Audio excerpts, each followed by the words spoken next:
is on career in social work and dimension of social work practice. Thank you all. I would like to hand over the session to our Honorable Session Chair, Dr. Syeda Sultana Parveen ma'am. Thank you so much.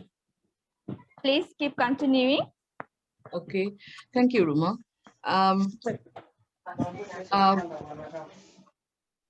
I welcome you all in this session.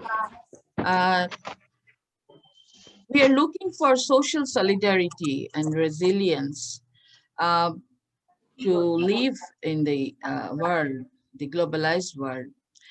Well, we will listen many thoughtful ideas and informations as we have our 12 participants from different countries. Can you please mute your instrument? Our participants, they will get 10 minutes for themselves. Each participant will get 10 minutes to present their paper. And I'm very delighted to introduce this session to the delegates from national and international organizations. So our scholar participants, everybody will present their paper one after another. So, and with me, my co-chair will be Dr. Keshave Walke. Dr. Keshave, I think you are in the session.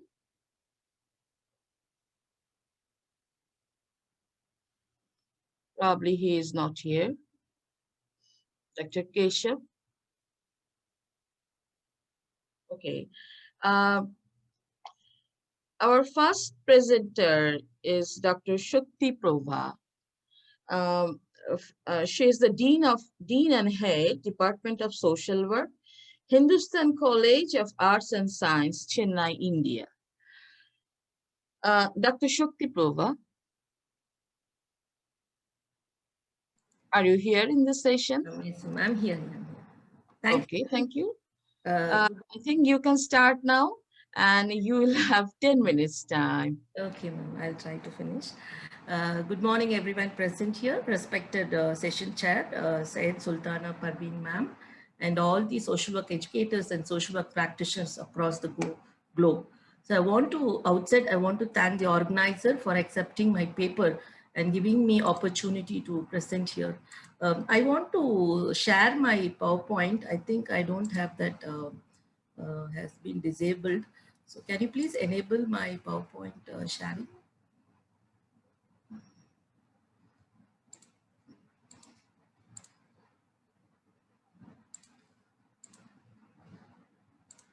I think still it is not enabled.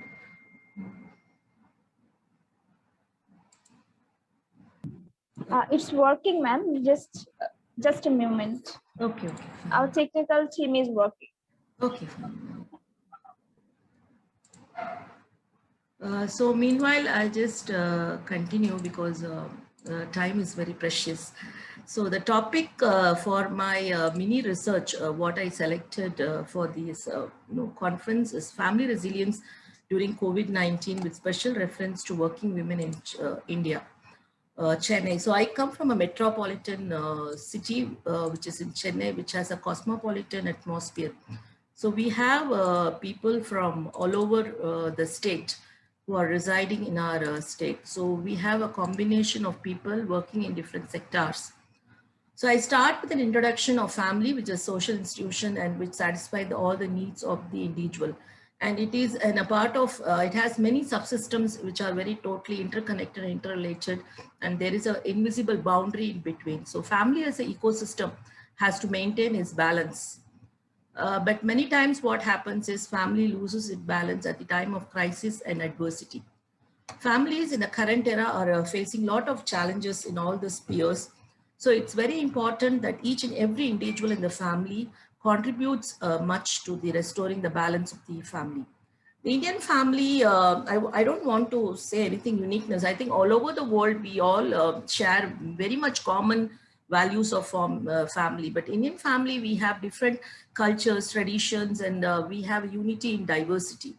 So if we go a little back to the previous centuries, no, there was a lot of strong bonding among the family members. But nowadays, the scenario of family is changing.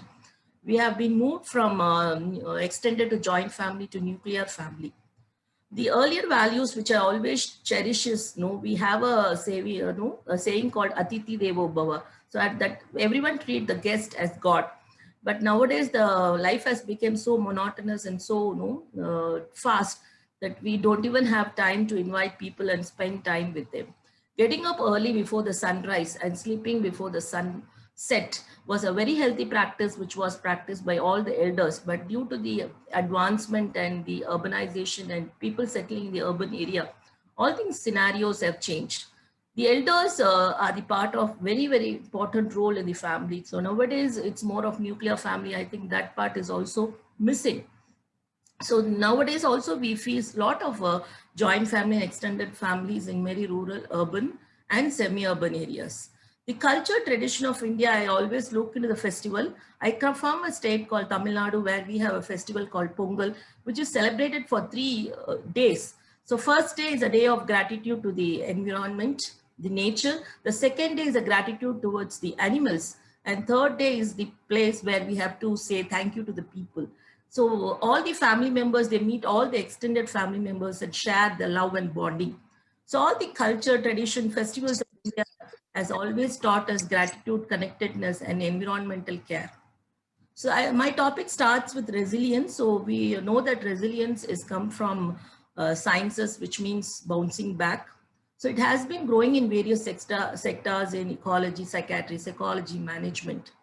So my part is I'm concentrating on more on family resilience, where it is very important that family in the time of adversity and crisis. So it's very important that they restore their balance. So these are the few definitions which I have quoted. So I am more interested to present my finding, what I've done in my research. So my research is based on strength-based perspective, where it is important for each and every part of the family to play its important role.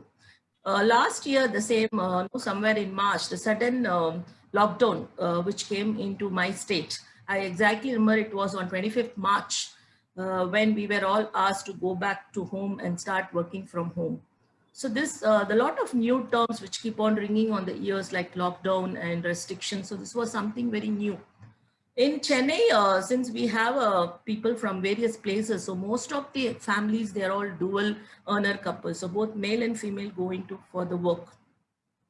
So because of the lockdown, so most of the women, including me, so we were all told to work at home.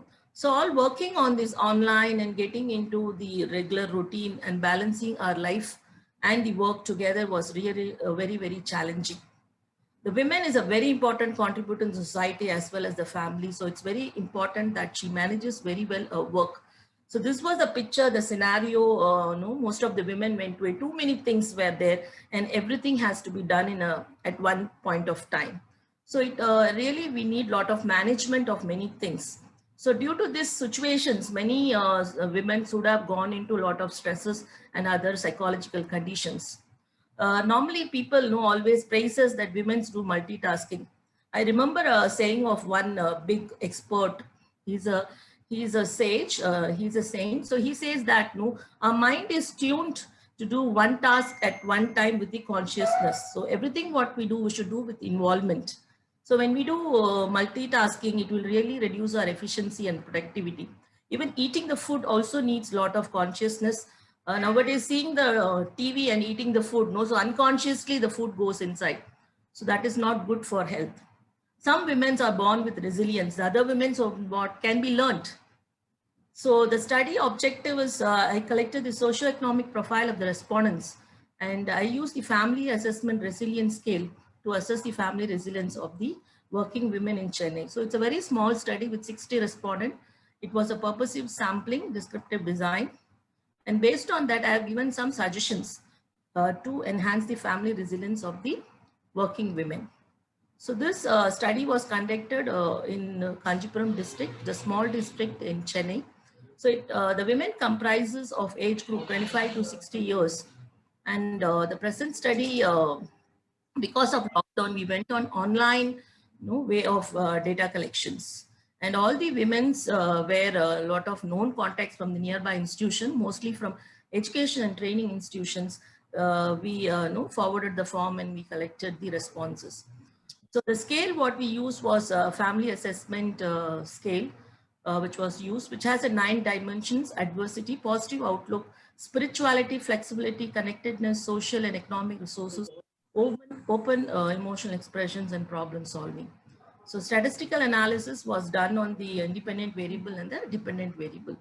So this is the WASH family resilience framework, which consists of main 3 constructs: beliefs, organization, communication, which has a lot of sub-constructs in it.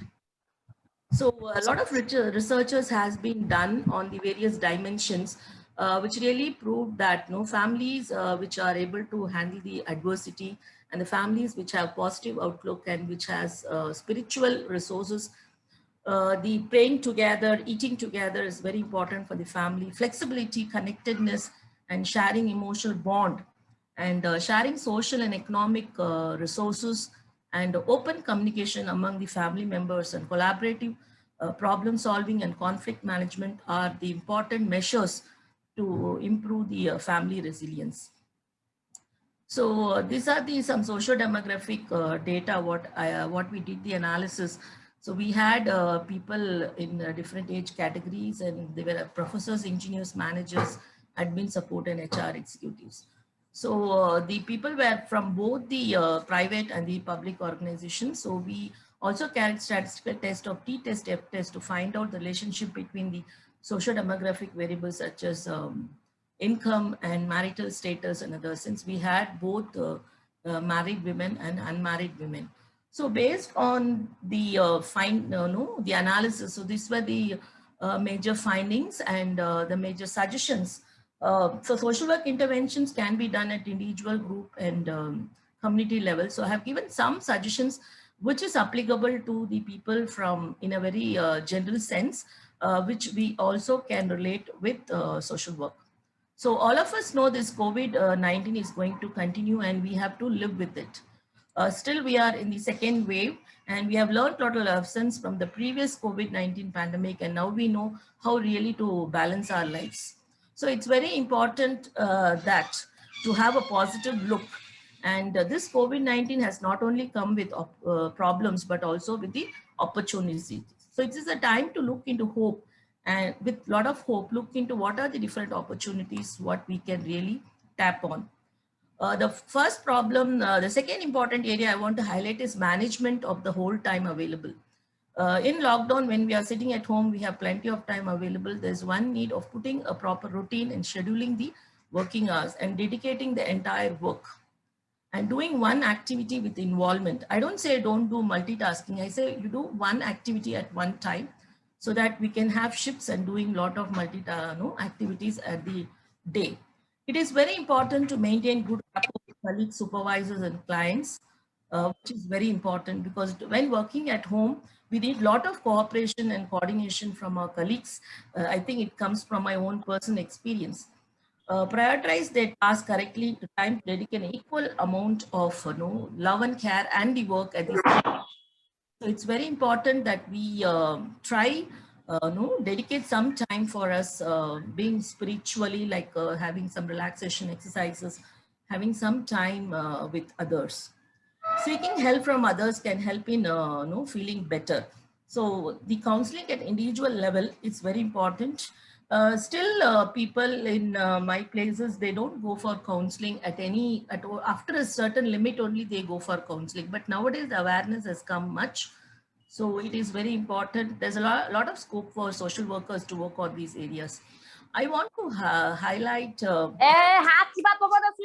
interventions is important of neighborhood groups. I want to highlight this community care station model, which I've seen in Taiwan, where I was invited as a visiting scholar.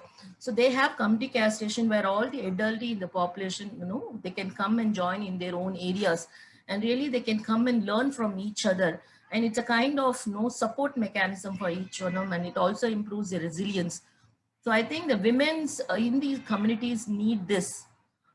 Since I was brought up in Indian Air Force atmosphere, we had a lot of women's club and women's centers. But the area where I'm residing, we don't have a place where really we all can come and share together.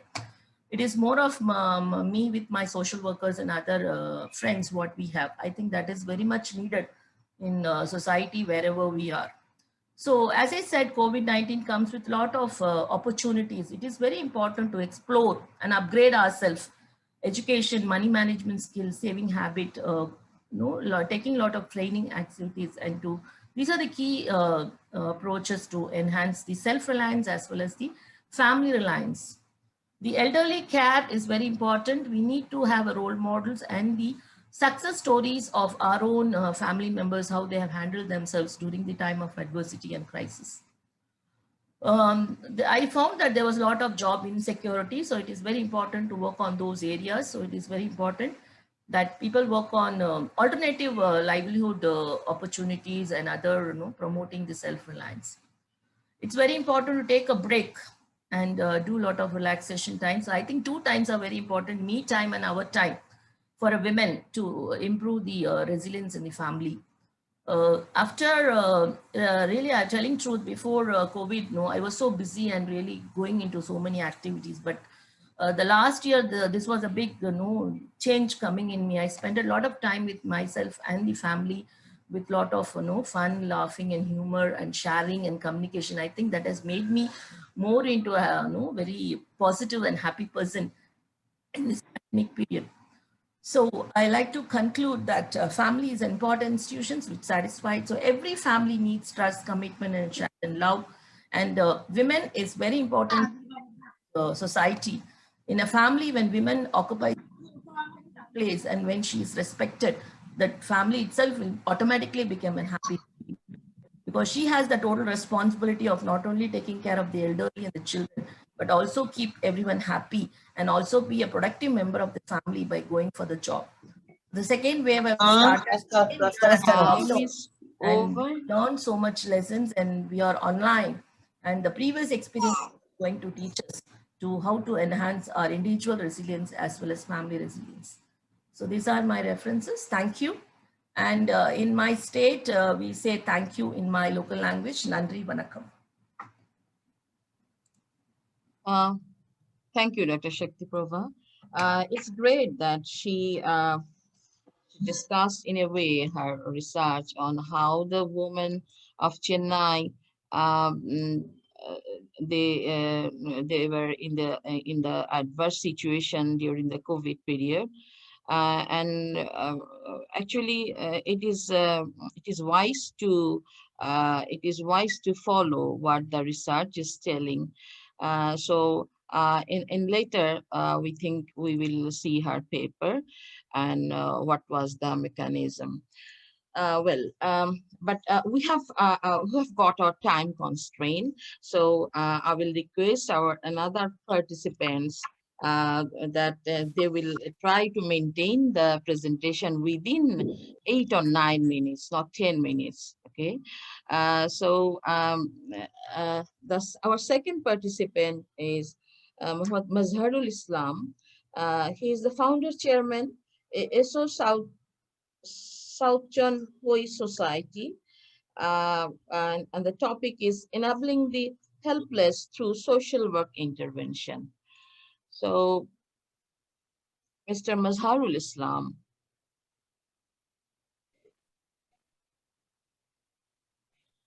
Mr. Mazharul Islam.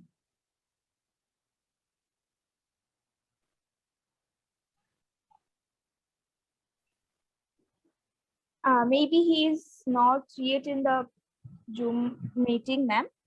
Have you got the information about him? Have you got any information from him? Oh,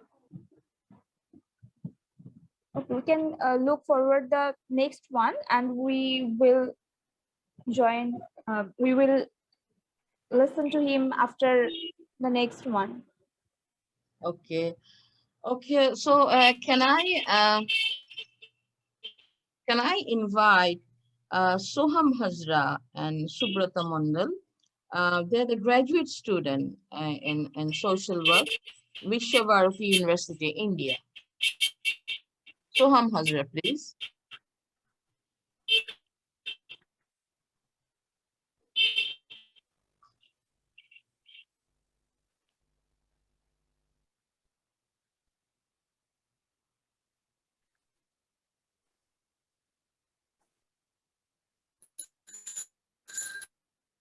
They're also absent. I think organizer Habib can say anything about this. Two participants are absent.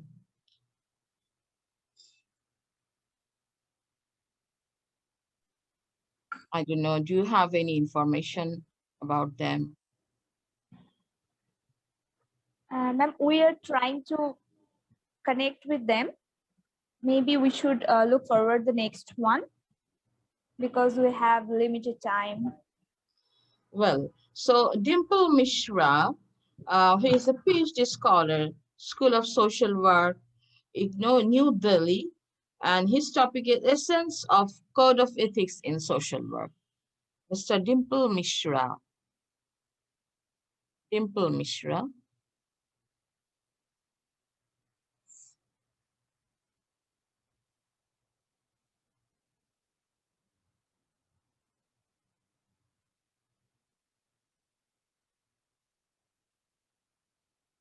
I'm sorry, this is very unusual.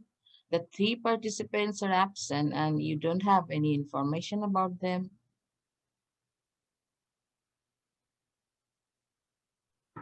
We already have sent them the link. Maybe they are busy with their schedule or technical problem. Well, Ma'am, you can continue your presentation. if the situation lies this, then I should start my Yeah. presentation. Yes, ma'am. Yes. Please continue. Thank you.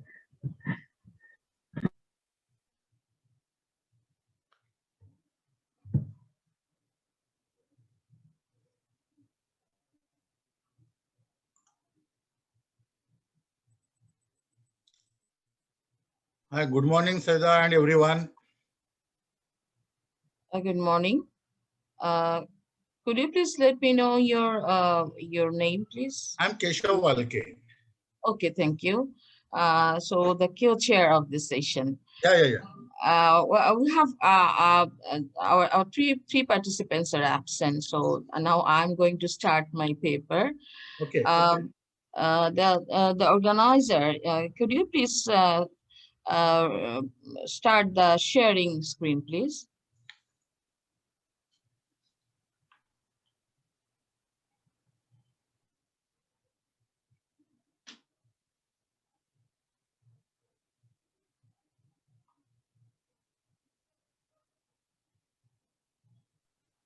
Ruma, please enable the screen share.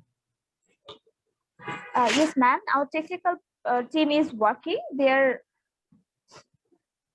making you a co-host, and after that you can share your screen.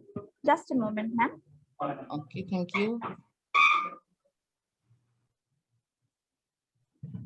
It's done, ma'am. You can present your presentation and share your screen now.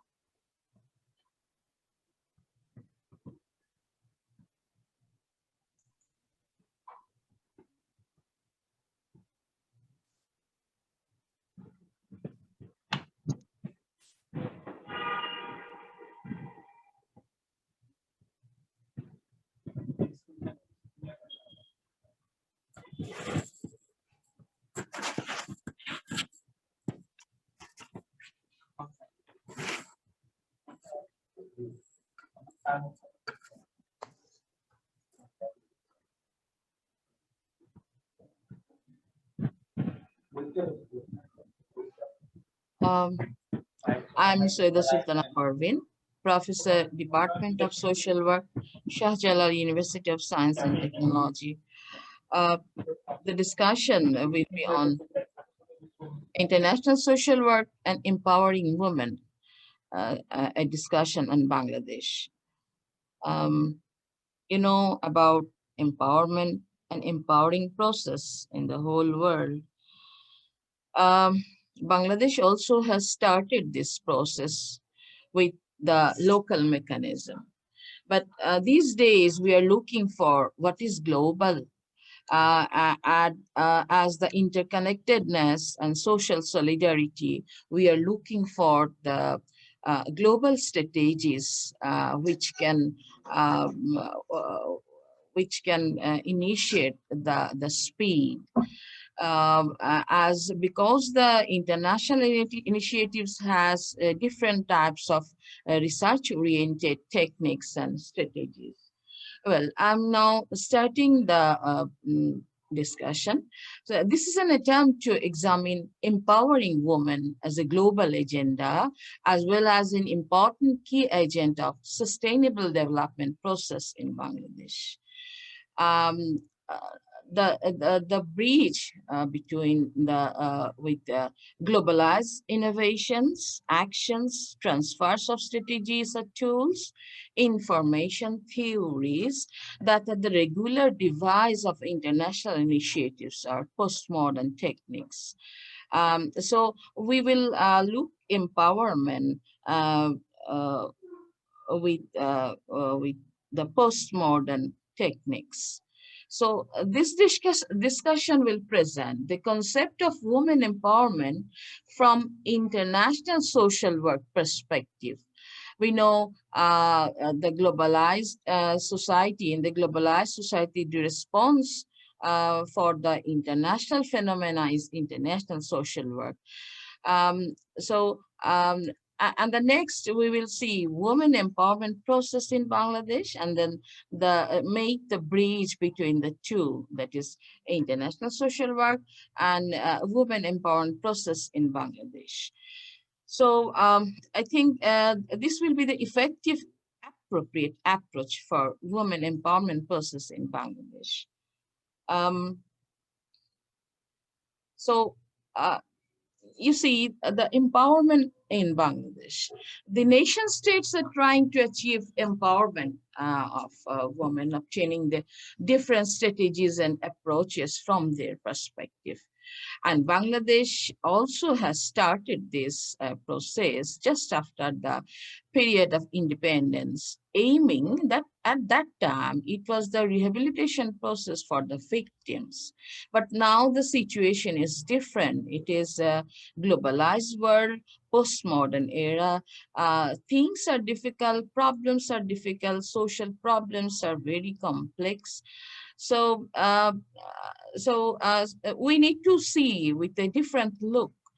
Now, to bring a clean and dramatic change, as it started a very long time ago, and now we need a dramatic change, and international social work could be a strong and effective tool to the whole mechanism. As women empowerment is one of the key instruments of international social work, this could be a bridge between these two. So to make a bridge between the theoretical portion and the application, and this application will be on the women empowerment process of Bangladesh. So the way this discussion will analyze, this paper will follow Esther Bosrup's idea as the destination point and properties of international social work as the instrumental mechanism. We will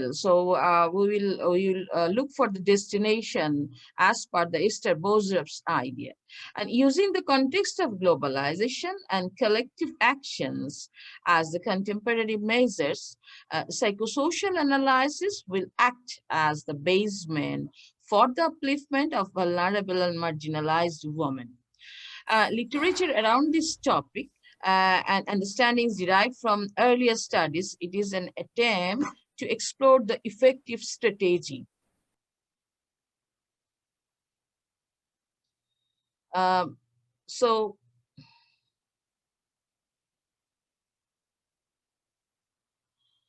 the potential importance of this paper. The potential importance of this paper is to draw the significance of using international social work as the appropriate technique to strengthen the process of women empowerment process in Bangladesh. In this regard, Healy introduced the focus of international social work on women empowerment, and Cox introduced the concept of empowerment by different functions. Using the properties of international social work, this discussion will pay particular attention to provide a platform for the need of the alternative way out in this regard.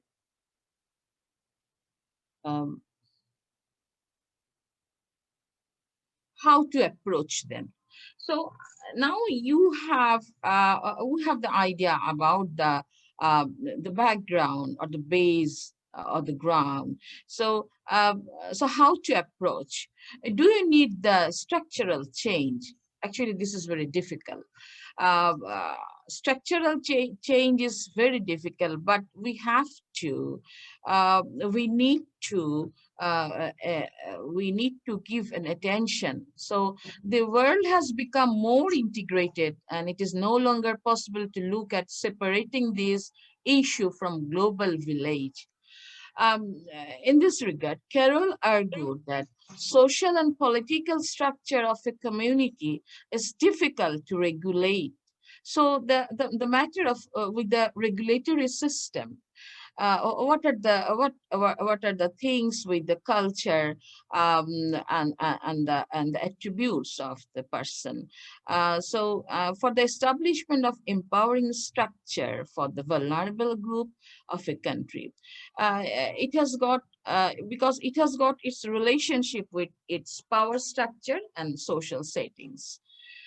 Now, what could be the approach? The requirement is to work with the regulatory mechanism of the society and culture.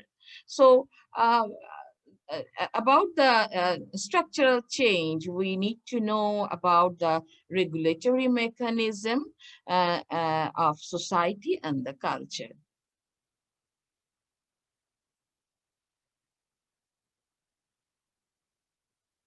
So how to approach?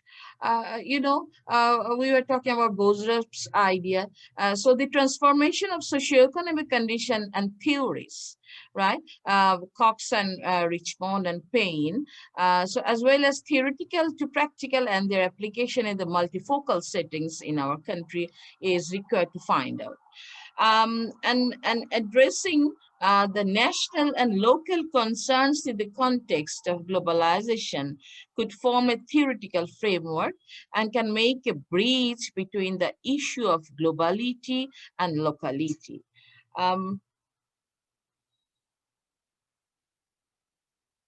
From international social work. Well, so what to derive from international social work and collective actions?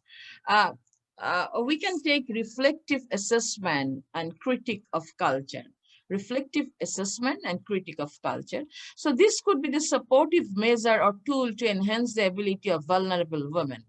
So women, we know women are struggling with social problem, and these problems are influenced and created by the societal structure. So so the power and the ego and the defense mechanism is somehow disturbed by the culture and the society. So the power of individual and psychological factors need to be emphasized more, and that will generate the and modify the natural strength of the power of a woman and from inside. So who is unable to confront the practical problem in the life. So we need to modify the power of inner power, right? So for the emancipation, to address the operation of socio-political condition, the overall mechanism thus could be the reflection and assessment.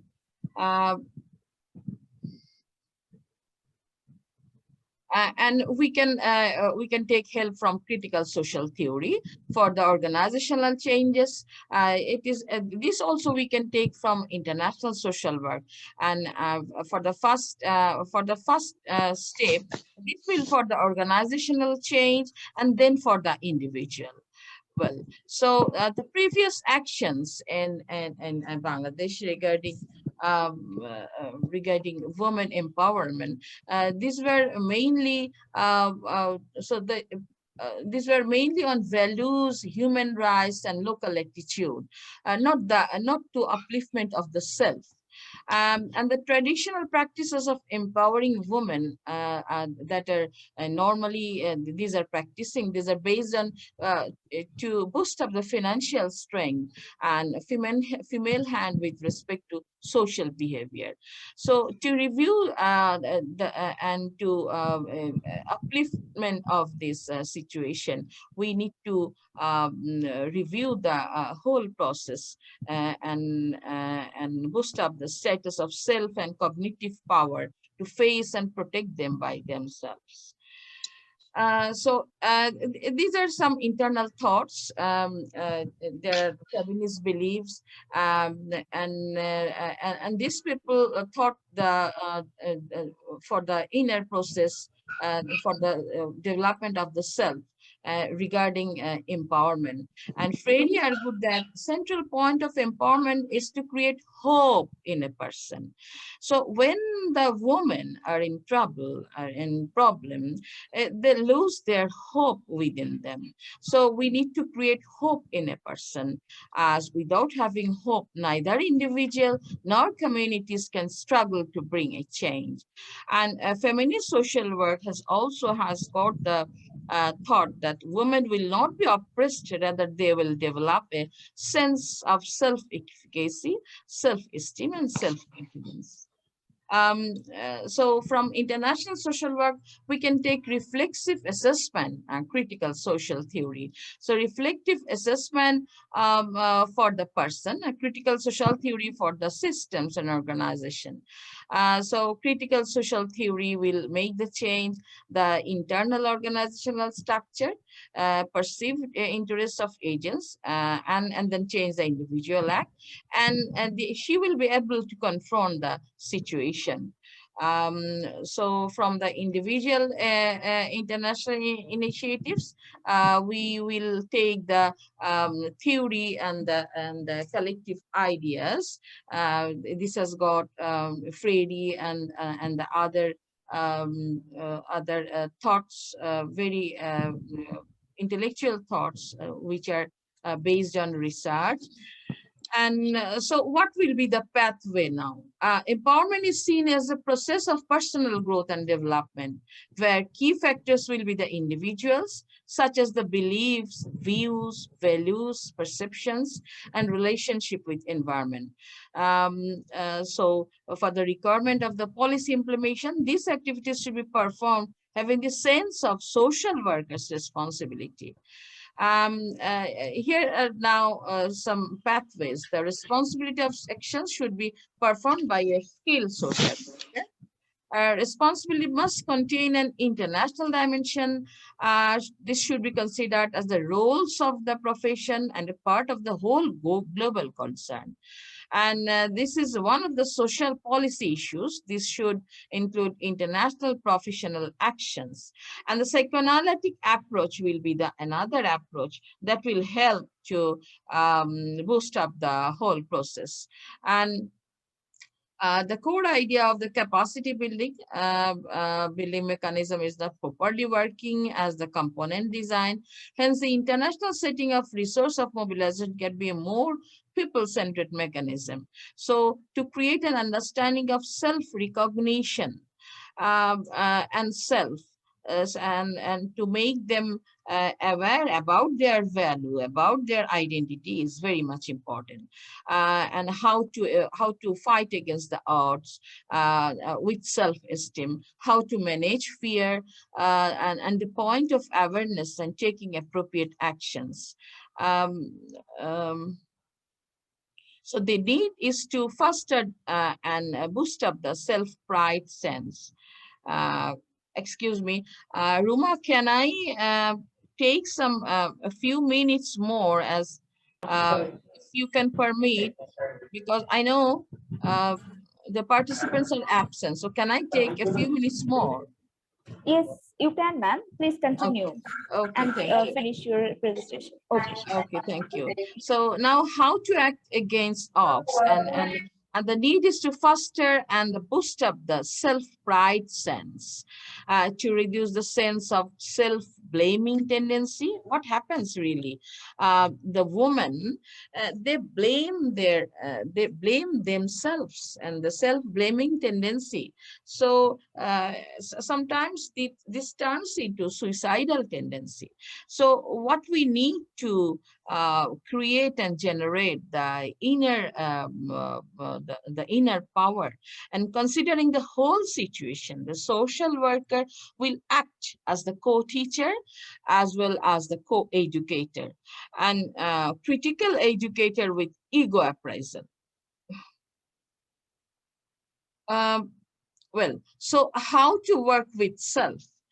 To make them empowered, it is important to assess the sense of self-efficacy, the power to raise self-esteem, to get rid of the feeling that she is a victim, right? So to make her courageous is very important. And Mead has described like linking identity formation and knowing, assimilating, absorbing subjectivity. The self is highly complex. The self is highly complex. Some of women are very intelligent, some are not, but they have got all types of power and capacity within them, as because they are managing their family confidently.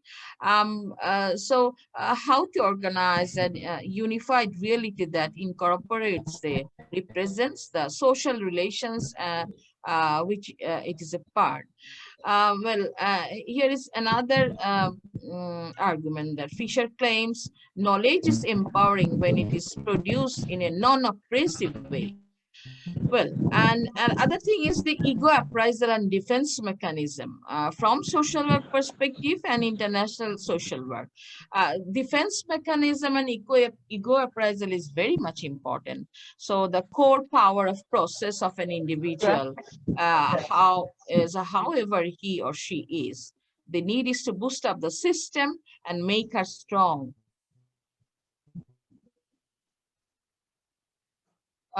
So you can see this relationship, globalization and vulnerable women, international social work and the strategies.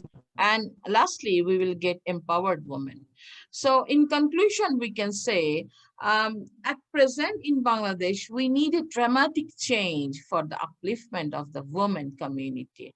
And international social work has the integrated and logical characteristics that could be the effective instrument.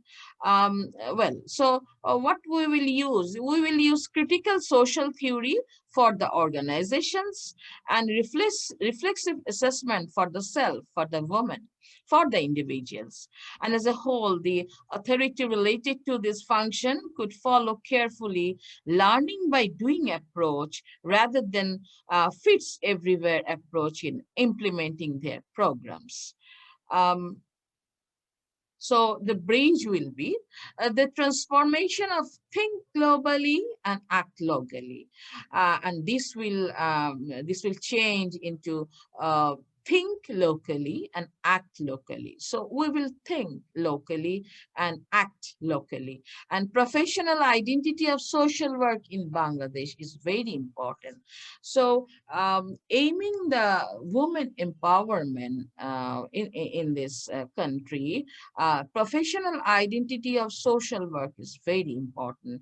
And women empowerment in Bangladesh by the social work, for the social work. So the slogan we can say that women empowerment in Bangladesh by the social work, for the social work, and with the social work. Thank you very much. This is all about my presentation, and you will find this paper later. So thank you very much.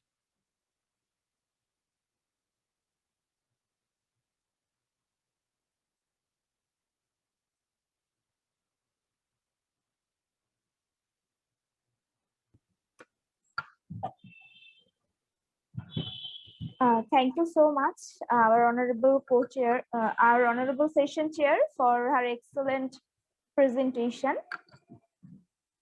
Madam, please continue the. Okay, so can you let me know whether the previous participants are present now or Yeah, not we yet? already have knocked them to know about their condition, but none of them responding. So maybe they. So Mr. Aurangzeb Akon is our next participant. Is he present now? Assistant Professor, Department of Criminology and Police Science, Maulana Bhashani Science and Technology University. Mr. Aurangzeb.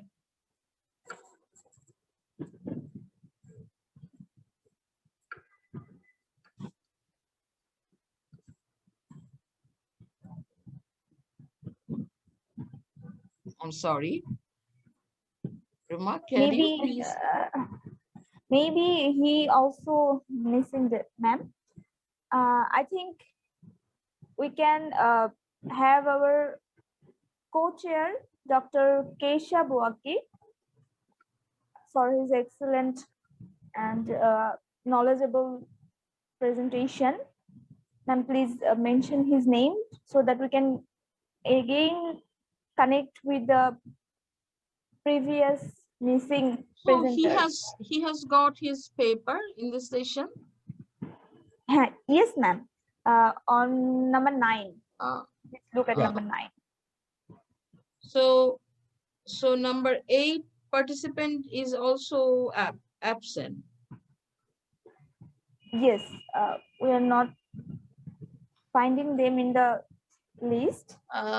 Okay, so Keshave Walke, Associate Professor at Matru Sewa Sangh Institute of Social Work.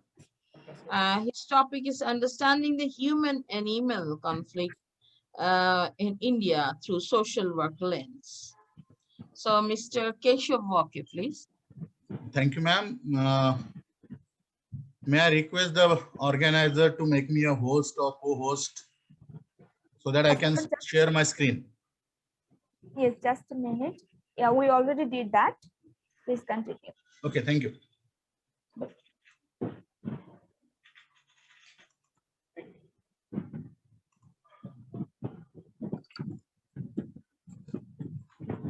Respected chair of this session, Madam Syeda Sultana Parveen, and my co-presenters and other participants in this particular technical session. I am Professor Keshave Walke from Matru Sewa Institute of Social Work, and recently I'm heading the department, particularly it's a college, not department, separate Institute of Social Work. It's a single faculty social work college. My presentation or my paper is on understanding the human-animal conflict in India through social work lens. Basically, in 1973, to save the endangered species like tigers, Project Tiger was launched in India. At present, there are about 50 tiger reserves covering 18 states. And Project Tiger, it is divided into 2 different zones, core zone and buffer zone. In core zone, no human habitat is allowed, or if it is existing there, they are being relocated. And total geographical area covered by this Project Tigers, it is about 71,000, more than 71,000 square kilometer. And about total forest area, whatever forest area is available, out of that 31.9 square kilometer area, it is covered for per tiger reserve, per tiger. And at present, there are about 2,226 tigers, which is about 70% of global tiger population.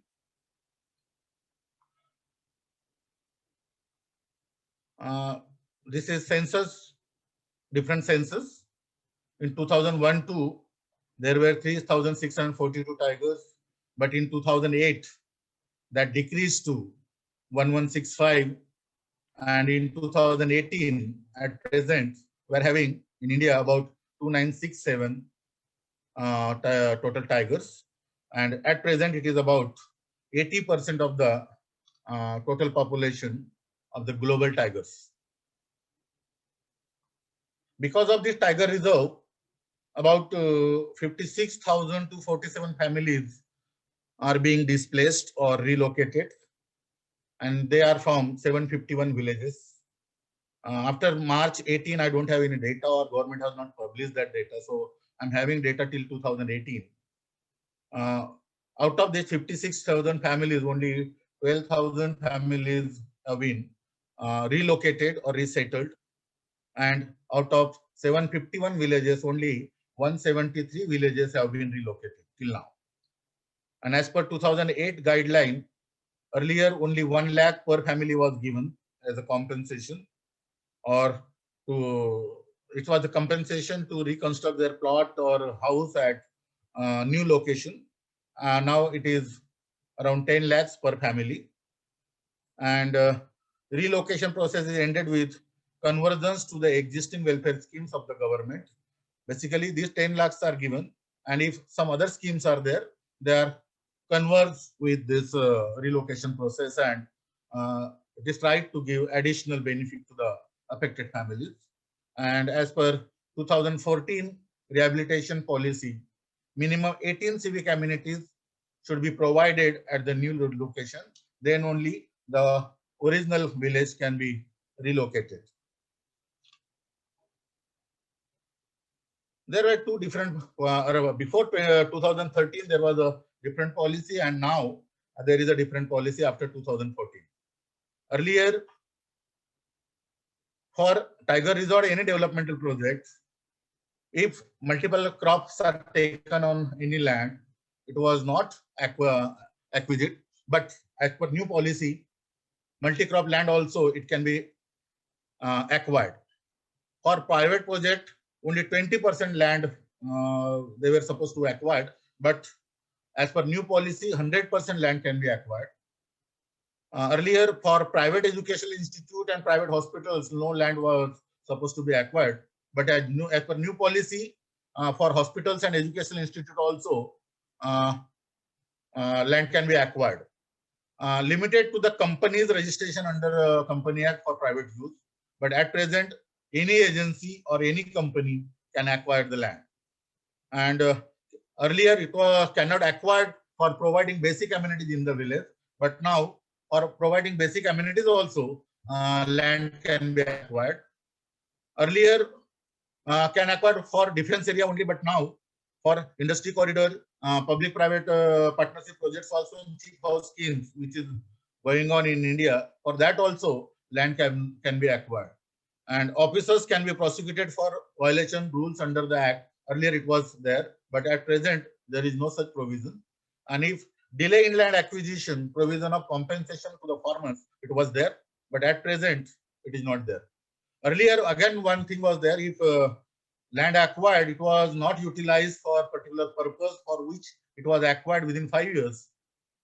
There was a provision, it was supposed to be returned to the owner of that particular land, but in new act, new policy, it is not given, such provisions are not there. My purpose of the paper is to understand the nature of man-animal conflicts because of tiger reserves and suggest some alternate or social work intervention for minimizing the conflict.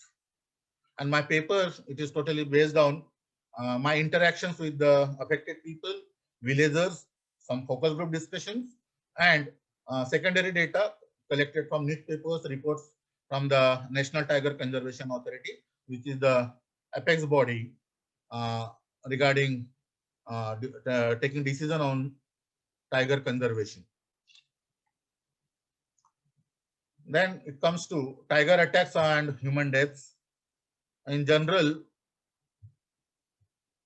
in India particularly, in total last 5 decades, if we see, about 1 million people have been eaten by the tigers.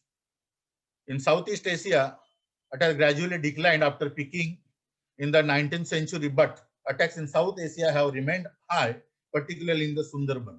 Sundarban, it is shared with Bangladesh also, and it is at the border of Bangladesh and India. In Sundarban, tiger kill average, particularly yearly, around 50 people, 50 to 60 people, and which is about 3% of the tiger's yearly food requirement. So it is supplement to the tiger's diet. And when I'm talking about Maharashtra state, where I'm belonging, and my study is based on this particular area, and most of the villages I have visited from this area only. So Maharashtra stands second position in where tigers are attacking the human beings. This is data for last 4 years. Because of tiger death, when we talk about all India level, 1795. In 2018, there were 100 tiger deaths. In 2019, 95. And 2020, I don't have that particular figure. But for Maharashtra, it is there, 31. And when we talk about human death, in 2017, there were 54, 1833. And this date, we generally see. And livestock, particularly cattle deaths, this figure we can see, this is for Maharashtra only. Yeah? Okay. So, and main causes of tiger death, it is infighting and poaching. And for around 30% cases, no reason is or no cause is known. In last 3.5 months, one Taloba Tiger Reserve is there. In last 3.5 months, we observed about 11 deaths, human deaths. My observations on human tiger or human animal conflict, there is an increase in the incidences of human animal conflict, especially in Vidarbha region. It is more where tiger habitation is more. Wildlife Act prohibits grazing, collecting minor forest produces, firewood, but villagers enter into the forest for livelihood purpose. Wild animals generally have more movements in the dark and more attacks in the dark. Diversion of forest area for other commercial purpose, mainly for many industries and developmental projects. Forest land is diverted, and because of that, the forest which was reserved for the animals and tigers, now that much forest is not available. So more number of tigers and less forest area is available. Less food and water availability in the forest. And for single male tiger, it is the theory and it is known to the people that for a single male tiger to survive needs around 25 square kilometer area. And if we take this ratio, tigers are more and forest area it is less. And because of that, in search of food and water, wild animals entered into the village near the forest and attack on the livestock and sometimes human beings.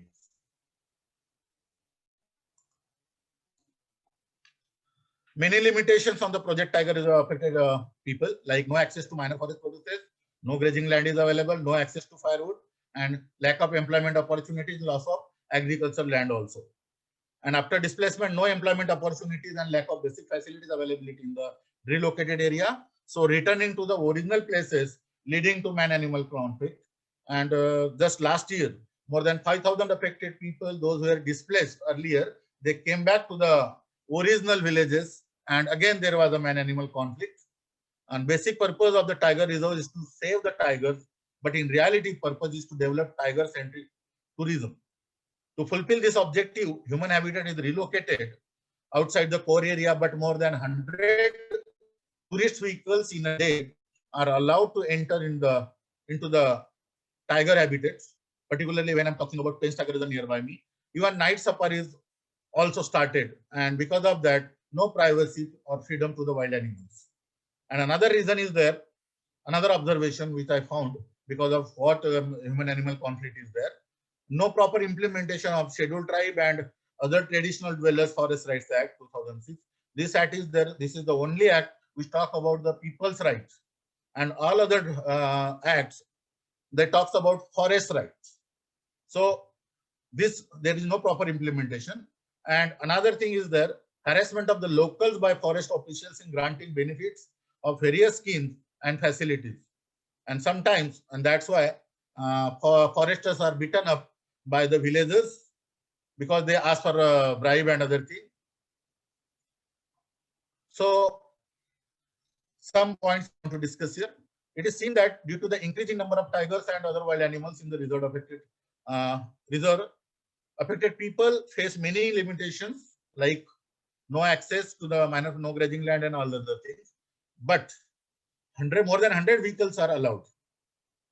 Policy is there, no diesel vehicle of the tourist is allowed, but not a single vehicle is diesel vehicle is with the forest department. Petrol vehicle is with the forest department. So there is a conflict. If tourist vehicle with the diesel vehicle is entering into the forest, pollution is increasing. But if the forest vehicle with diesel, if they are entering, it is decreasing the pollution like that. And again, if it is tourist place and tourists are allowed, when the local people's bullock cart is going in,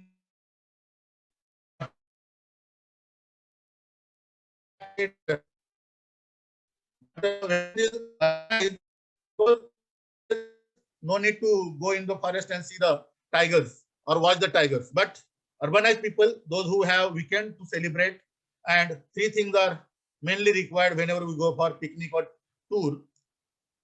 In Hindi, we generally say sharab, shawab, and kebab. These three things are required. So when people go with all these things, question before me is, Hindi में बोलने के लिए अच्छा लगता है क्या tiger dance करता है? If hundreds of vehicles enter inside with these three things, or hundreds of vehicles, do the tiger dance? That question arises there. Another point here to discussion is, now there is a contradiction in the aim of the project tiger and the actual implementation. If the tiger kills 4 or 5 people, not a single environmentalist or organization are seen on the road for agitation. But if the single tiger gets killed, many environmental organizations or NGOs are seen on the street. So one example is there.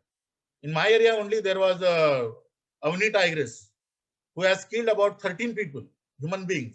So there was no one to fight for the rights of the people.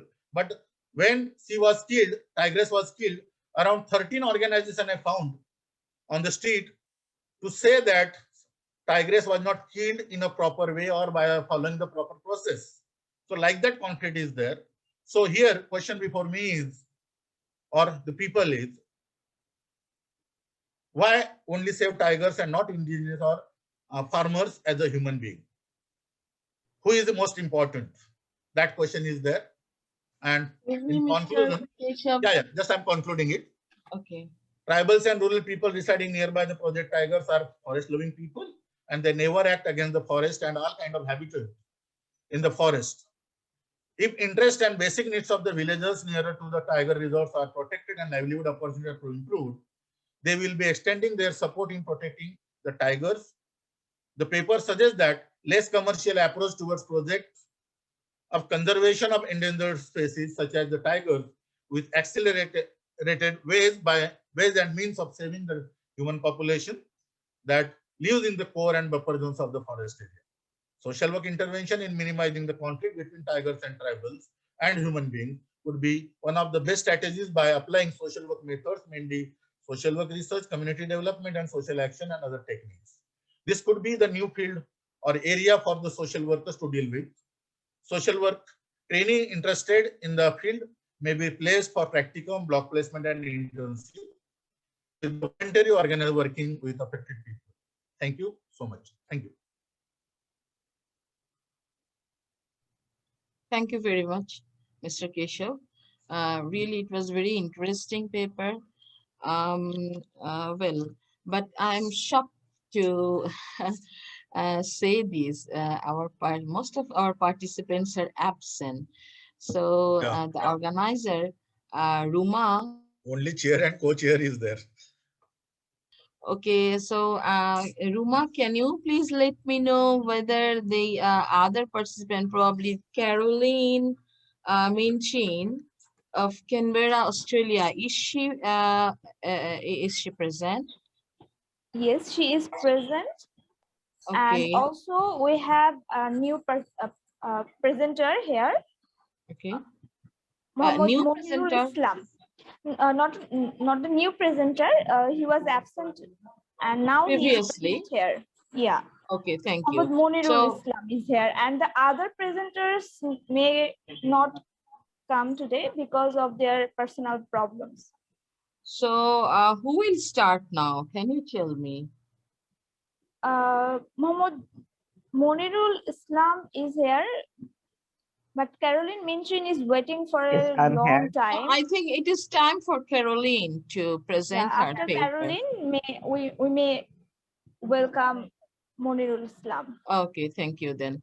So I would like to invite Caroline from Canberra, Australia, and her topic is Act for COVID-19 Recovery. Mr. Caroline, please. Thank you very much. I'm so very pleased to be here.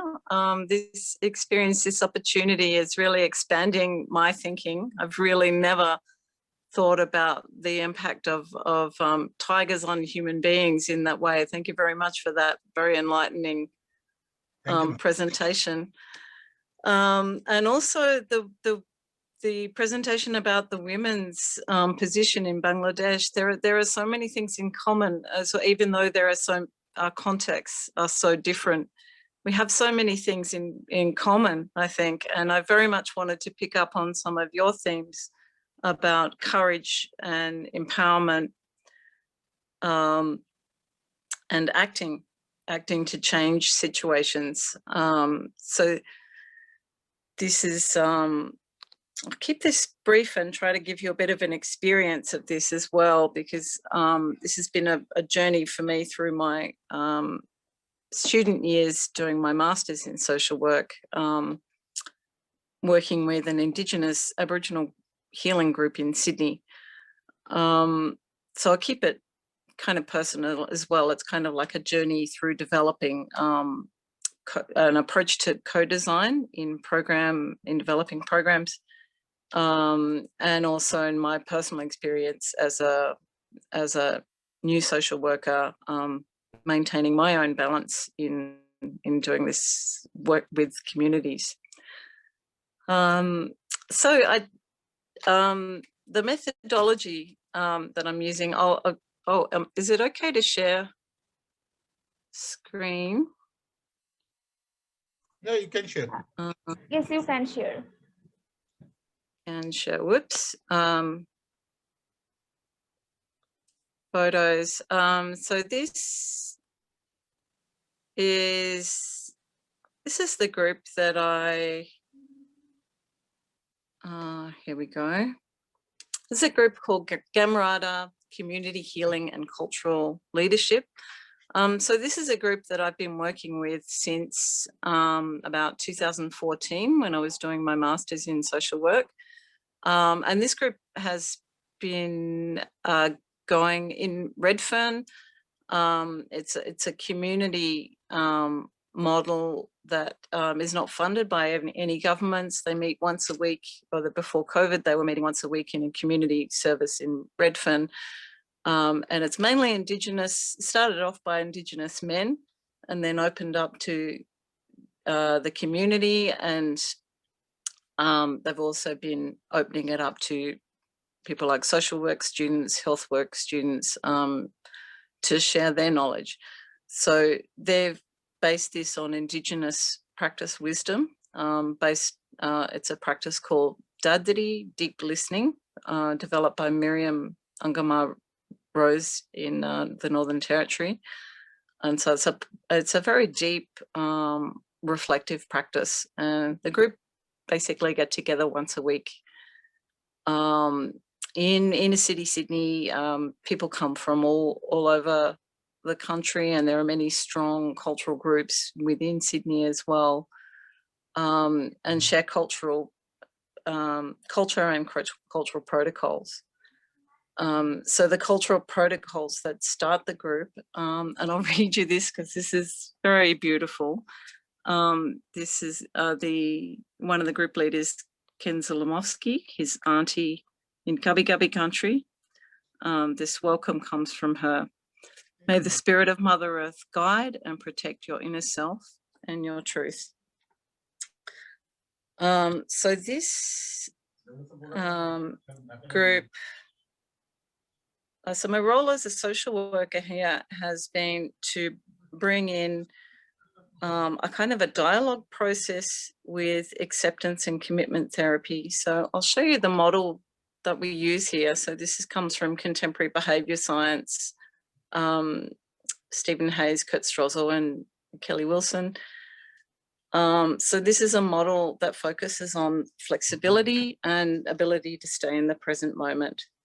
So it's one of the third wave behavioural therapies, and like all of these therapies, this builds on cognitive behavioural science, and there's always a balance between change process and mindfulness and acceptance process. So you can see there with the model, the aim is to build capacity for psychological flexibility and to both contact the present moment with the view to discerning what actions need to be taken, and also at the same time accepting the present moment. So therapists or practitioners in this space, we're always developing our ability to bring a deep presence to the moment. So I've just, how many minutes have I got left? Just a couple of minutes. What I'd like you to do is just sit straight in your seat, and we'll have a little bit of an experience of what it might be like being at the group. So in the group, we intentionally work on cultural awareness, that everyone's coming from different backgrounds. When we come into the room, there's an acknowledgement of country, which is a traditional Indigenous practice, thanking the traditional owners of the land in which we're on. And then each person does an introduction. We won't have time to do that, but I can give you a bit of an idea of how the group's run. Each person gets a chance to voice, so their name, their mob, or if they don't, so Indigenous people will talk about having a mob, so the country they come from and the people that they're with, that they belong to.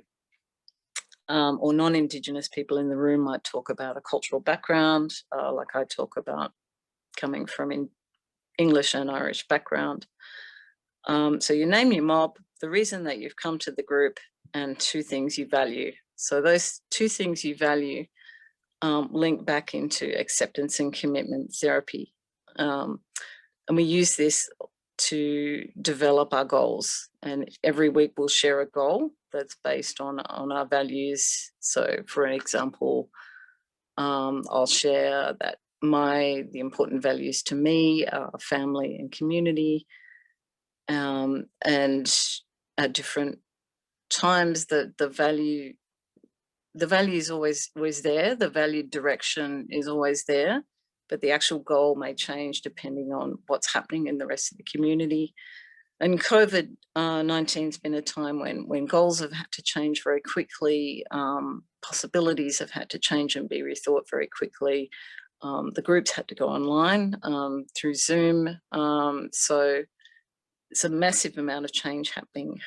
So acceptance and commitment therapy has been a way to adjust to that change, to think about what's our underlying value direction, and how do we share that and support each other to keep goal setting and changing the way we think about our goals under the new reality of COVID-19. So the other practice in the group is really dropping anchor through the breath. And if anyone would like to follow up on this, one of our ACT trainers in Australia, Dr. Russ Harris, has some very lovely free audio materials that you can find on his website, actmindfully.com.au. There's some mindfulness activities that we do called Dropping Anchor. And this work links very directly also with the Indigenous practice with wisdom and with the teachings of Auntie Miriam. One of the things she says is, if you want to know me, breathe with me. So I think that's nearly my time up now. So I just want to really thank you all for this extraordinary opportunity, and just invite you to go gently and think about how important that breath is, even when we can't be with each other physically at the moment. It's very important to remember to allow the space and the time to breathe and be gentle and kind to ourselves. So thank you so much for having me here. I'm very happy to give my email in the chat, and if anyone would like further conversation by email, I'm happy to do that. Thank you. Thank you, Carolyn. It was very interesting, as we are coming with us. We are passing the very difficult time with COVID, and she was telling about her practical experiences and the values and psychological power. So I think if we can contact with her, then we will get many valuable information and measures. So thanks a lot, Carolyn. It was excellent to have your discussion. So our next participant is Muhammad Musharraf Hussain, or Monirul Islam is there probably, Ruma. Yes, Monirul Islam is here. Okay, I think, well, so can I invite Mr. Monirul Islam? Assalamu alaikum. Yes, ma'am. Please pardon me, actually, in same time, I have another present in technical session 2. So I have late actually for this. So can I share my slides? Yes, you can share your slides. Continue.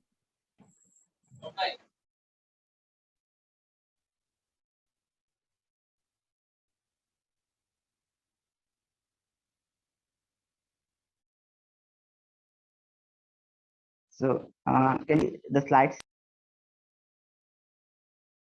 Hello, can you hear me? Yes, we can hear you. Okay. So greetings from me, Muhammad Monirul Islam, and my friends Maju Anika Haken, she also present here. So I'm studying in anthropology, masters, Syeda University of Science and Technology, and Maju Anika Hakkinen from social work, Syeda University of Science and Technology. So here's our paper about matrimony means association of girls among the parents of ghetto community. So I will present half, and rest of the slides will present Maju Anika Hakkinen.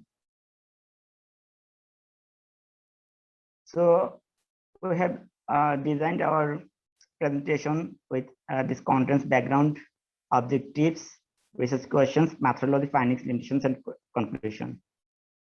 So here is my background. In Bangladesh, the number of separation and divorce rate are increasing by of intimate partners.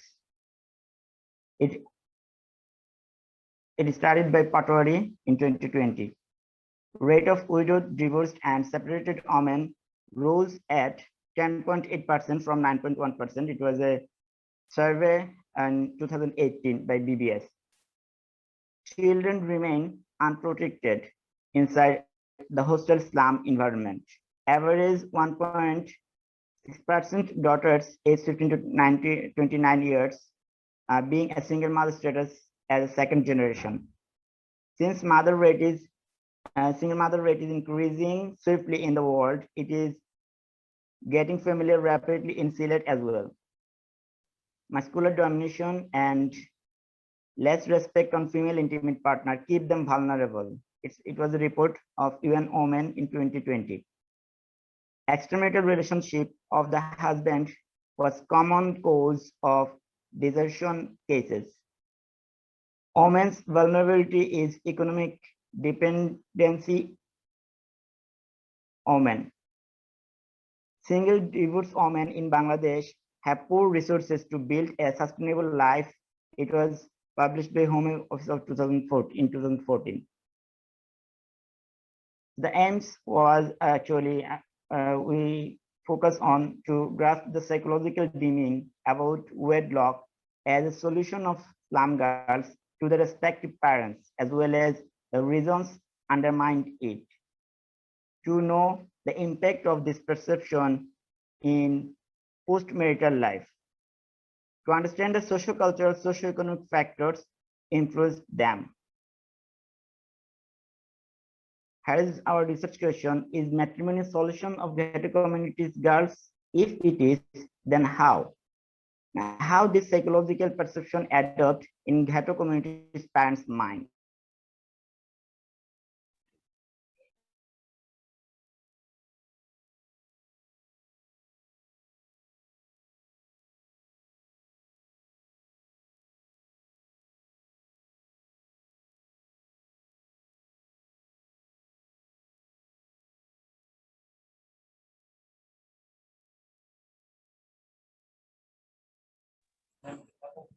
Mr. Monirul, we can't hear you.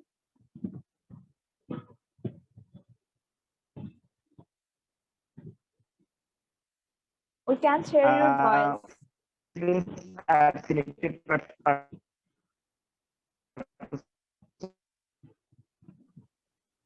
I think there is problem with the sound system. Maybe poor network connection. Yeah, he's having poor network. Oh, I'm sorry for that.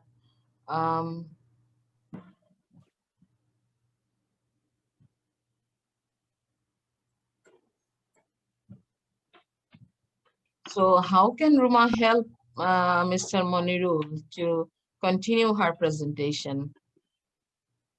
Madam, I don't know how to help him because he's not here. Well, And, can you see any organizer, any member from the organizer team? Yes, he has a poor network connection in his area, and we cannot help him at this moment. But we may proceed the session by discussing or welcome to discussions here. Poonam Gulalia and our Dr. Sakthi Prabha to discuss the whole session.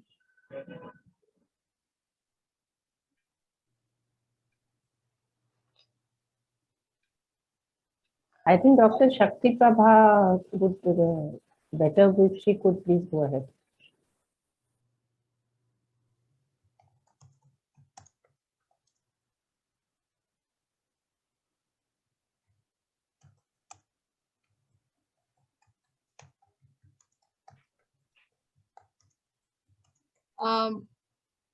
Ruma,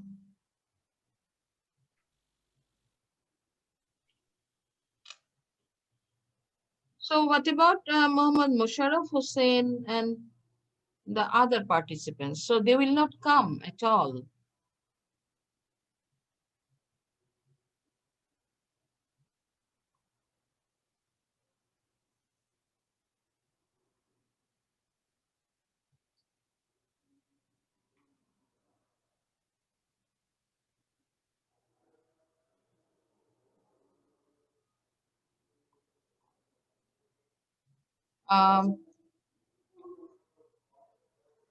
Well, I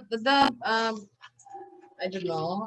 The theme was for the session, career in social dimension of social work practice, right? So the participants, mostly they're absent. So, Hello, ma'am. I have disconnected maybe anyhow. so do you want to continue? Yes, ma'am. Okay, then carry on.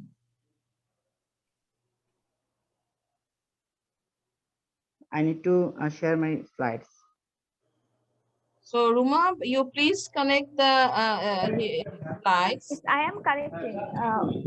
Already we did that. Please continue sharing your screen and your presentation.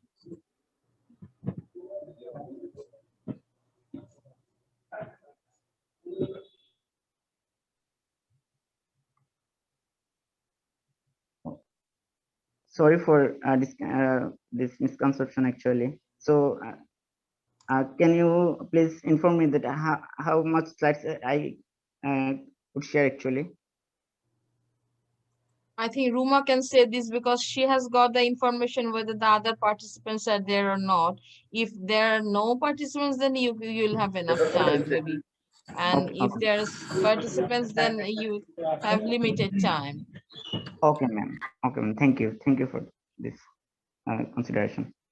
So I was talking about the background of my research, that in Bangladesh, the number of separation and divorce rate are increased by intimate partners. Rate of widowed, divorced, and separated women rose at 10.8% from 9.1%. It was a survey of BBS 2018. They do it in 2014 to 2018. Children remain unprotected inside a hostel slum environment. Average 1.6% daughters age 15 to 29 ages being a single mother status as a second generation. Single mother rate is increased swiftly in the world and familiar rapidly in Sylhet as well. Masculine domination and less respect on female intimate partner keep them vulnerable. It was a report by UN Women 2020. Extramarital relationship of the husband was common cause of desertion cases. Women vulnerability is economic dependency women. Single divorced women in Bangladesh have poor resources to build a sustainable life. Here is our aims to grasp the psychological dimming about wedlock as a solution of slum girls to the respective parents as well as the reasons undermined it, to know the impact of this perception in postmarital life, to understand the socio-cultural, socio-economic factors which influenced them. So we have two research questions here. Is matrimony a solution of ghetto communities girls? If it is, then how? And how this psychological perception adopt in ghetto communities parents' mind? So this research conduct in qualitative methods. We used primary and both secondary sources. Study area at ghetto communities of Sylhet City Corporation, Bangladesh. Participants were 15 to 60 ages, and participants are selected purposefully. As a technique, we used key informant, case study, conversational interview, checklist, and thematic analysis. Key informants helps us to build rapport with the participants, and we used conversational interview to understand in depth of this issue. Our data analyst in addressing themes. So I would like to present next of the presentation, Maiju Anika Hekenen.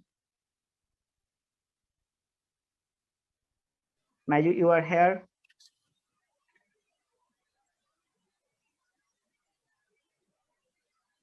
Yes, greetings from Finland. I don't know if you can see the video or hear my voice, but we are using the same share screen with Monitor Islam. We can see and hear you clearly. Please continue. Okay, so I will try to share the screen also. Yeah, if you can allow me to share the screen. Please continue. We already did that. Okay, okay, thank you.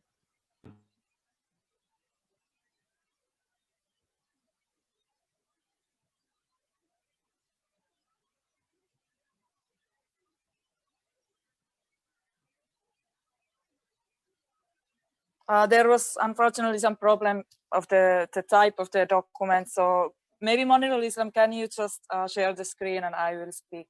Maybe it's the better way now. Okay, I'm doing this. Cannot. So I have to stop the screen sharing.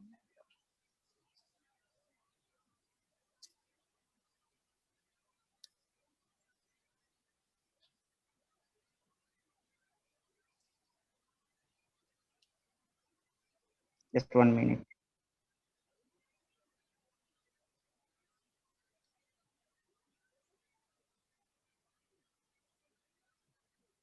So Mayu, can you see this? Yes, okay, so the findings of this study are here. Matrimony seems to be a solution of financial crisis of kettocolin. Social adolescent financial insecurities are flourishing, wedding in early age. Combined sanitation, uncovered bathroom, lacking of proper planning of or maintenance. Most of the participants' husbands have extramarital relationship, blessing left the girl. Parents survive to guide children for livelihood, to ensure girls' security. Most of the ketto parents have no clear vision about offspring future. The psychological perception about matrimony transforming generation to generation. Environmentally, in ketto children get easy access to meet each other.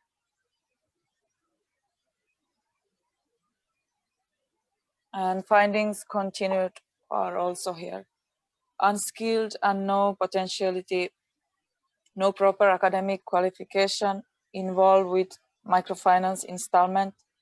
Teenagers introduce easily about adultery activity. There is no ideal slum.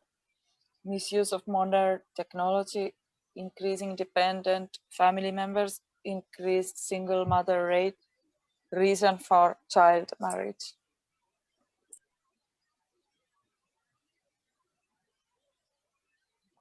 And from those findings, we can see that the girls should be skilled and then they will be independent and like resource. And then there is limitations. So the study was conducted in Sylhet city. So it can be also studied in all cities of Bangladesh.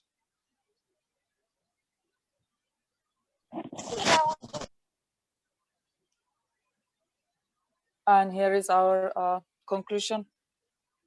So in society, a blessing is an excellent body to secure a girl life. A nuptial is a momentous part in social life, like Bangladesh.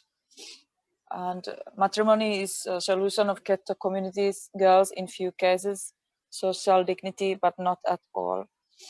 Experts noted that single mothers are suffering from depression, 54% in Dhaka. This source was from Thai NIM 2019. With insufficient opportunity of learning education is expensive in Bangladesh, and grow girls a skilled human resource. In ketto communities, people are living space is very narrow. Parents cannot maintain privacy. Teenagers get physical growth fast, need more adolescence awareness. Support women to do outdoor work. And Bangladesh need to include wedlock in higher secondary syllabus in this level. And here are our references. So thank you for all to listening our presentation.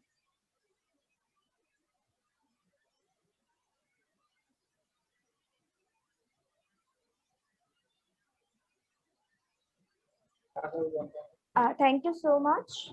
Thank you. Syeda ma'am, please. Okay, thank you, Matru, for your very good presentation. Really, it was excellent about the indigenous people of Sylhet and how they are passing their time with different types of difficulties in life, financial constraint, and other socioeconomic problems. Actually, in the globalized way, the things are are are getting complex, and the problems are very peculiar in nature. So when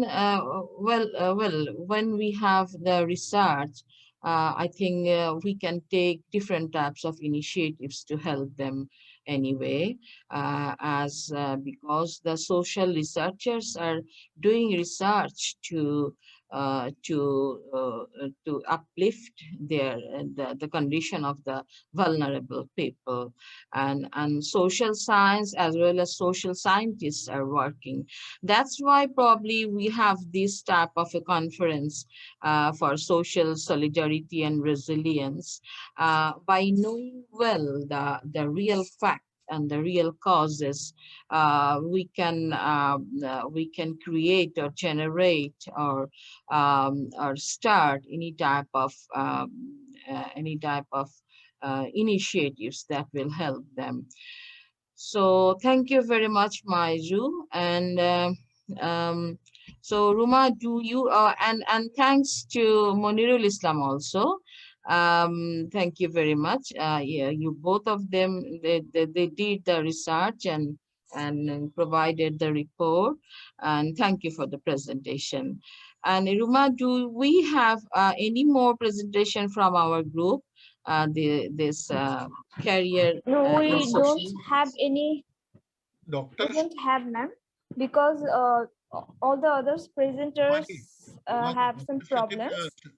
Rumaji, Okay. Yes, Dr. yes. Shakti Please Prabha continue. is seen in the participant Yes. list. Yeah, she already done her presentation Okay, okay, okay. Okay. in the opening Then session. so probably we have 20 minutes more to continue this session. Yes. So yes. Well. So can I? So do I need to continue, or what is your idea? Yes, you can, or we can just take some support, or our honorable presenters like Shakti Prabha can share her knowledge regarding this session. Or Poonam Let me say, Gulalia is here. She also can share her knowledge, or we can take some questions from the participants. okay, so this technical session 3 was on career in social work and dimension of social work practices. So based on different types of research and maybe the articles and literature, they provided different presentation, and it would be very worthful, and it would be very positive for us if we had all the papers. Then we will have a very good time. Otherwise, it is also okay that they have presented their paper. Maybe they have got different types of problems.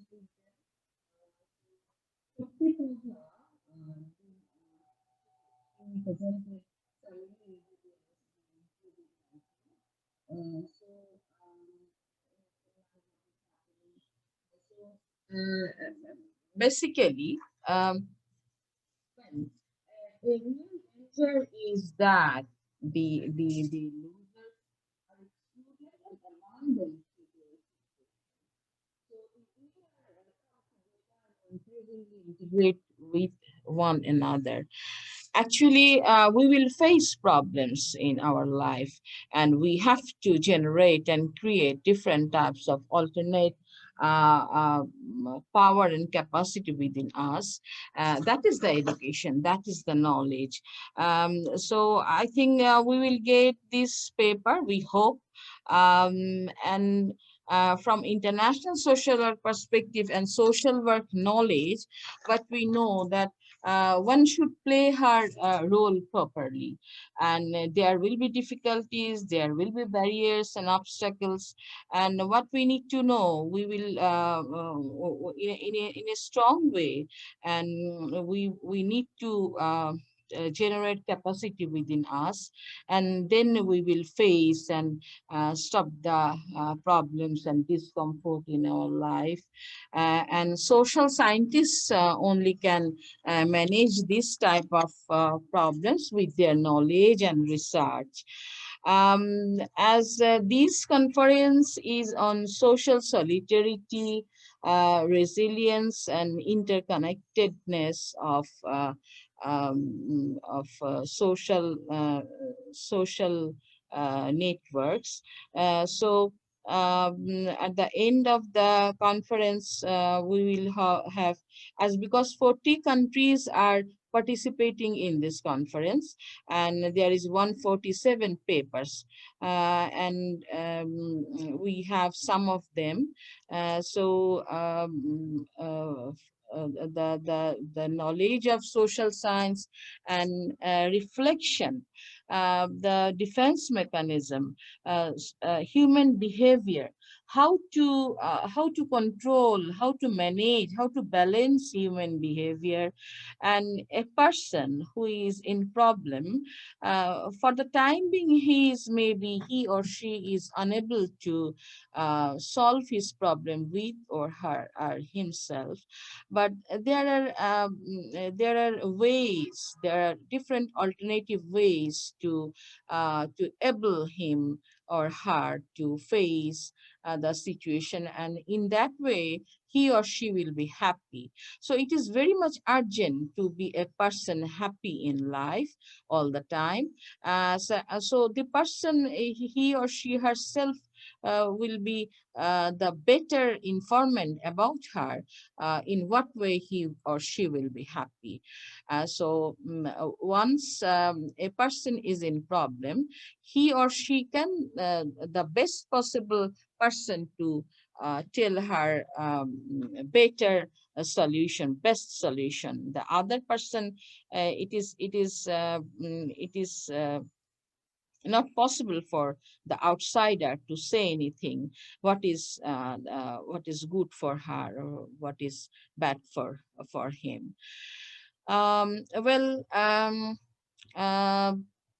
so what else we can do now? I think if anybody wants to share with us, they can share.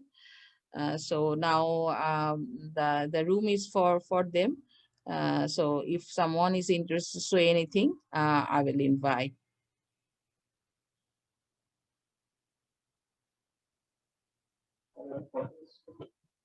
Yeah, I would like to welcome Dr. Shakti Prabha ma'am to share her knowledge regarding this session. Thank you very much for the invite. So at the outset, I want to thank both the session chair, Sultana ma'am, and co-chair, Dr. Keshave. This session was very interesting and very enriching. All the papers, though we had a less, but all the papers were very interesting and very innovative.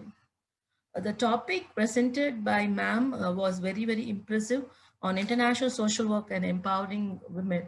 So she mentioned all the important aspects of empowerment of women and the working on the the model what she projected on globalization, vulnerable women, international social work and strategy linked to empowerment women was very, very enriching to understand. And the integrated approach explained by her international perspective was very much interesting. And I think this is a very important topic for many young researchers and the social work educators to research upon. The presentation done by our co-chair, Sir Dr. Keshave, was very interesting because this is a very important topic, and everybody wants to know. We have different projects on the saving of wild animals. So he really projected with the statistical data what is happening in the current status. So it's not only the care for the fellow human beings, but also for the environment and the animals, because we all share this big earth. So it is very responsibility, towards everybody. So though we know, we are very concerned about the decreasing numbers of tigers. So it's very important that social work is, worked in all the areas which are very, very important. The presentation done by our ma'am, just I want to just, Carolyn Minchin ma'am, was very interesting. So her personal sharing, act for COVID-19 recovery. All the presentations what were done here on the Bangladesh, the last presentation done by Mohammed also was so similar, though we all from the different parts of the country, but we all have so much of similarities, and the sharing and status of women, empowerment of women, problems of and challenges faced during this COVID-19. So it's very important that we need a platform to share our success stories and the different social work interventions so that we can learn from each other. I think that is the main objective of this conference on social solidarity and global connectedness. So each conference session of these paper presenters, a perfect example for social solidarity and global connectedness. So I want to thank all the presenters for a wonderful presentation. It was very interesting and very knowledgeable, and definitely very, very useful for the social work educators, practitioners, and young social work researchers.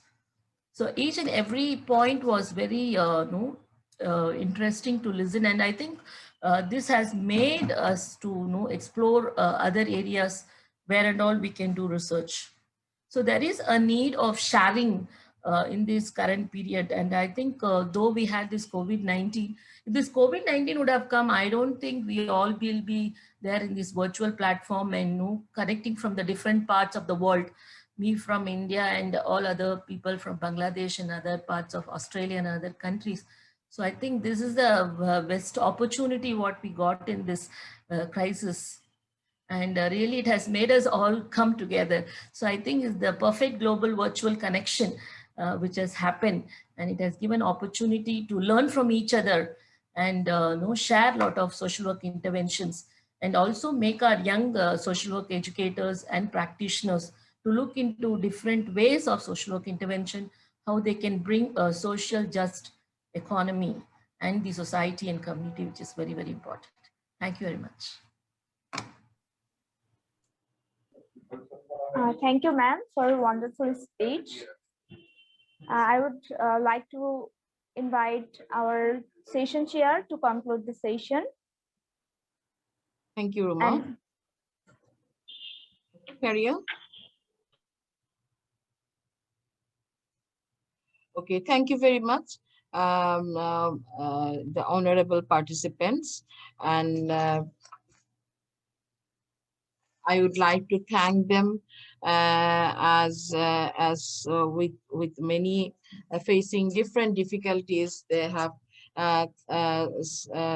attended the conference, and we are very delighted that they have presented their paper. And now we have different types of ideas and different types of information based on different types of research. And at the plenary session, we will think on based on different research data and information. As social scientists will plan the future from the theory, taking ideas, taking data, and using the theories, approaches. We can change, and we can look for a planned future. As the globalized world, there are different types of problems due to the technical advancement. As technology is within the hand of people, from the upper class to lower class, everybody is getting the facility of technology. So there is every possibility and feel that we can improve and develop ourselves by having different types of information. So it is for the individual, for the community, how to use the knowledge and how I will make myself valuable with my speech, with my thought process, with my actions, with my reactions. So these are very important. And the education, the basic knowledge of life, how to lead a decent life, how to lead a decent performance and actions and activities. This is very important. So we are looking for a well-organized, decent life, which is acceptable to everybody. We don't want anything what is not acceptable to anybody, what is not acceptable to all, right? What is normal, what is general, that we want. What is abnormal and not possible in this society, that is not our concern. So we will think for the betterment, for the improvement, and we will try to get rid of all the odds, because these days are full of different types of complexities with socioeconomic problems. And the inequality as the outcome of globalization has made different types of classification in the society, and the impact has impacted negatively on the women community. So you can think about the website, the network, and the technomedia. So it is the way, if we use the technomedia and technology positively, then the life will be positive. And if we use the technology negatively, life will be negative. So it is we will take the decision what to do, how to do. And in this regard, social workers can play a very strong and effective role, I think. As social work started in this country just after the independence and worked for the women community, and till today it is working. And with international social work, we have different types of actions and approaches and methods, how to develop, how to improve the individual, how to improve the condition of the group or the community or the nation. So internationally, people are thinking for the betterment of the community, for the betterment of the people. So we will think in a positive way, and for that we need research from the social science perspective, and social science can help in this regard. So we want to overcome all the odds of life, all the discomfort of the life, and everybody should think herself as a valuable and respected person in this world. So if someone respects himself, he or she can respect the others. This is the main thing. And one should follow this in her life, in his life. If I can value, if I can evaluate myself, then I can value, I can evaluate the others. And these normal life skills should be with us. It is not that the class can provide the skills of life to a person or a community. It is the intelligence process. It is the understanding and the cognitive power, how to face the problems of life, how to make people decent for the decent organization, decent lifestyle, and everything should be decent. So it is very much required in this complex society, and with the after effect of globalization. As you know, we're the people from third world country. We are unable to avail all the facilities of technological advancement and societal advancement, as well as the financial support. But as long as we have the education, from social education, religious education, or ethics, that will make us strong, and that will make our power, capacity to face the society and face the odds. So we should think the decent life. We should we will try to overcome the odds. So people should think properly, in a normal way, in a general, not in an abnormal way. So all the best wishes for our participants, our honorable delegates from inside and outside the countries. We have more session.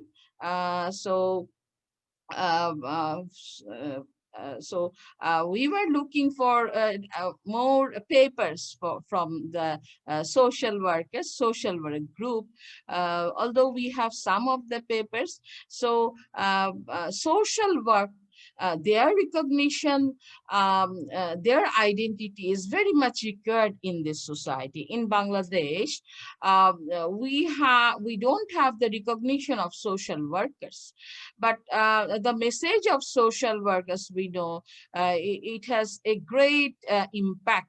It has a great message for the people to live a decent life. So we will try to make people social worker, as I'm from social work discipline. And I know there are different types of psychological techniques, and helping measure that can change, that can modify a person to be a valuable and a very organized individual and entity. So in future, we will be valuable entity. We will think in a valuable way. We will think in a decent way. We will work in a decent way, and we will take all the positive things in our decision, and we will act in that way. Thank you very much. Now I am going to Thank you, ma'am. this session closed. Thank Yes, you. ma'am. Thank you so much. Thanks to all the participants for sharing their diverse knowledge and thoughts with us. Thank you. Stay safe and stay healthy. I have ended the session. The another session will be held on 2:30 p.m. Please attend the session on time. We look forward a beautiful and wonderful gathering of knowledge there. Thank you all. Thank you very much. Thank you.